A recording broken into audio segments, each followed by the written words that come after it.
right in here, the first thing we have are both of the backs. And that is just the backs cut off of each roaster. And I'm gonna cook this for about 6 to 8 hours. Also, since I'm the only one that eats chicken wings, nobody else really cares that much for them in our family, you know, fried or cooked. And wings have so much flavor, we're gonna go ahead and add them to our water and let them flavor the broth a little bit.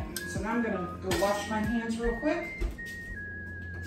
Right now, I am just cutting my carrots into a little bit smaller lengths, like half the size they were. And we're just gonna drop in all of our carrots that we have ready for it. They can hang out in there and cook with the chicken. Then I have a half a lemon, which then I quartered it. So 2 quarters basically, lemon and peel all together. Put that in there, and that just kind of give it a little bit brighter flavor to it. I have an onion that I just cut the top off of it like that, and then kind of sliced into it like a X. Drop that whole thing in there just like that. And then we're gonna go ahead with just a small handful of peppercorn. Drop that in there. Now you can leave salt out of your broth if you're no salt or don't care for it, but we like the way the salt tastes, definitely for chicken broth. So I'm giving it 2 tablespoons approximately. And I didn't have any celery, and I thought I did, but I didn't. So I'm gonna just take a handful of celery flakes that are like pieces of celery that have been dehydrated. It smells good, it smells like celery. Give it a bit of a stir.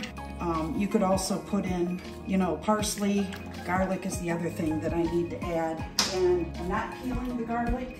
It's just half of a bulb of garlic. And I'm gonna go ahead and cut the top off of it and leave the skins on, because that doesn't hurt anything at all to leave skins on it, because you're gonna be straining things out of it anyway. Then I've got my 8 quarts of water in with my chicken. Now, I'm gonna bring this up to a full boil.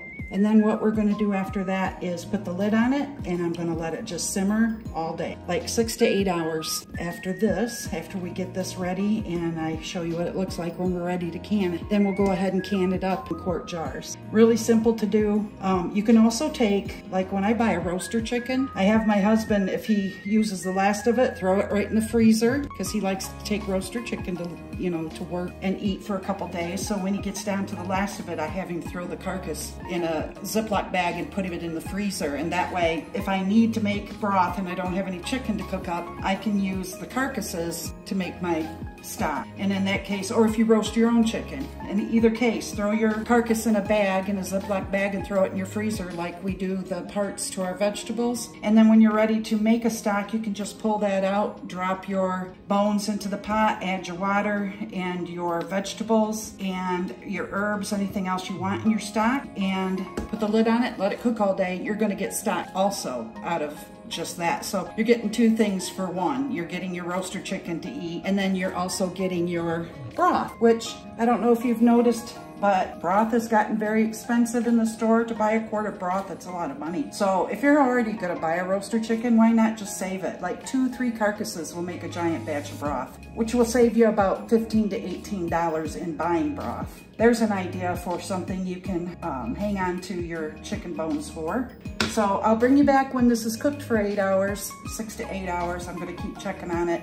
Gonna keep making sure my water doesn't, you know, get too low. I'm gonna put the lid on it and let it cook for a while, and I'll bring you back when it's ready for us to can. Okay, we're back. It's the next day. I actually let my chicken and my aromatics and my vegetables all cook for about 10 hours. Then I let it cool down, and I put it in my fridge. I brought it back out, brought it to room temperature, and then set it on my stove and warmed the broth back up. I'm going to pour it into a strainer, and I wanted to not have it too hot, but warm enough where everything breaks up and the broth separates a little bit from everything. So we're gonna do that next. I have my strainer just sitting on my pot, and this one actually doesn't touch the bottom as long as the handles are on the edges here. Now you can strain this just into your strainer, and it of course will keep out all the bones and vegetables and things. But if you like, and that's fine, nothing in that will be harmful. It can be canned, it can be eaten. It's just like if you made broth any other way and didn't strain it and then took out your chicken and made whatever you were making with it. If you like a really clear broth, and I'm gonna try this because I'm not quite sure that this towel is big enough. I have too big of a strainer, I think, for this. It may pull down into the strainer as I'm pouring in the broth, so I'm going to try to be really careful as I do that.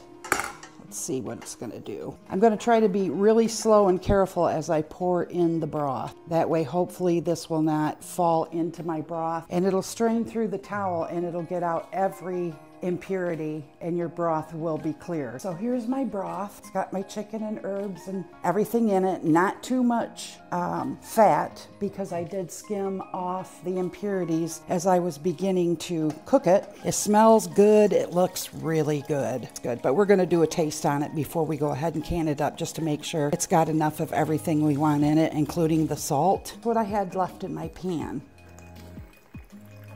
You can see it's very clear. And it's not too super hot, like I said, so I could hopefully be able to get as much of that broth out of there by squeezing the towel a little bit. Now this is really going to be some good broth. I mean, I know the store broth is good, but this, you know what's in it. You control the sodium, you control the flavor. It's very nutritious. I cooked it for so many hours. I think we got everything out of there we need to. I'm going to run this over to the sink. So I'm going to go ahead and just lift out the strainer. So now I'm just going to put you down here where you can hopefully really see into the pot. This is the broth, nice and clear. You can see there's a little bit of fat in it. It's not a fat-free broth. Little bit of my aromatics are in it. A few small pieces of chicken that made it through. I mean, very small, because it made it through the strainer and the towel. So went around the towel, through the strainer, I should say. So I'm going to put this back on my stove and heat it up so that we can can it. And in the meantime, I have my pressure canner heating up, and it has my jars in it. I'm going to do quart jars. Pint jars, if you want to do those, will can for 20 minutes. And if you're doing the quart jars like I am, they're 25. If I end up with, say, 5 quarts and enough just to fill a pint, I can do that. I'll put it in there with the quarts, and we'll can it at the same time as the quarts. So I'm going to put that back on the stove and get that hot and get my jars out and get them ready, and then we'll can it up.